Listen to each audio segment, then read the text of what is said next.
Reporter Garda Tipikor News melaporkan Desa Bangun Harjo, Oku Timur, Garda Tipikor News.com, pekerjaan proyek cor beton Desa Bangun Harjo Kecamatan Buai Madang Timur Kabupaten Oku Timur mulai mendapat sorotan dari warga setempat. Pekerjaan proyek yang sudah berjalan, di satu titik wilayah dengan satu kontraktor tersebut berdiri tanpa pelang nama proyek. Menurut warga, proyek yang dibangun pemerintah dinilai proyek siluman. Proyek yang dikerjakan tanpa menggunakan papan nama itu diduga ada indikasi sebagai trik untuk membohongi masyarakat agar tidak termonitoring besar anggaran dan sumber anggaran, tegas salah satu warga yang enggan disebutkan namanya. Selain dari itu pekerjaan di lapangan dibekengi atau dibeap oleh wartawan di Oku Timur berinisial DR, seorang wartawan dilarang membekengi atau membeap pekerjaan pemerintah. Ini sudah melanggar kode etik jurnalistik.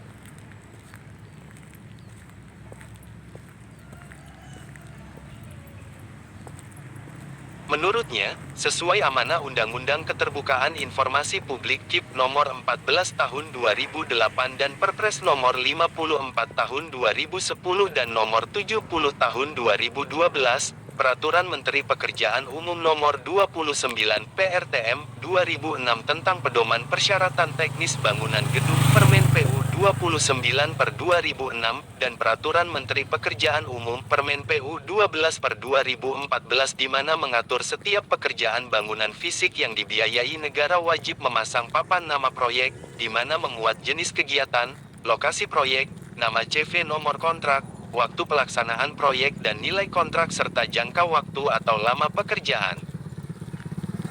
Pemasangan papan nama proyek merupakan implementasi asas transparansi, sehingga masyarakat dapat ikut serta dalam proses pengawasan, ungkap warga.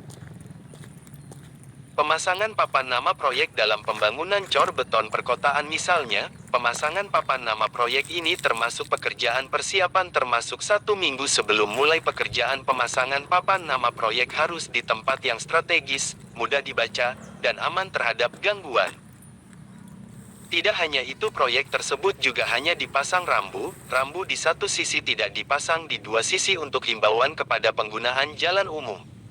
Sebagaimana yang diatur di dalam Undang-Undang Nomor 22 Tahun 2009 tentang Lalu Lintas dan Angkutan Jalan mengatur ketentuan mengenai keamanan dan keselamatan lalu lintas dan angkutan jalan.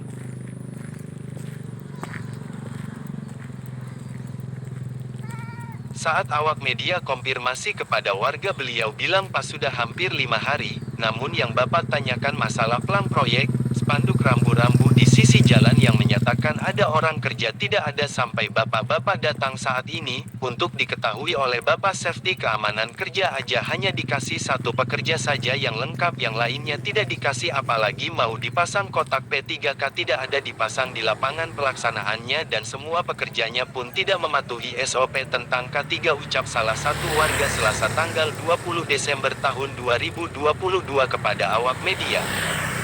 Garda Tipikor News melaporkan dari Oku Timur, Sumatera Selatan.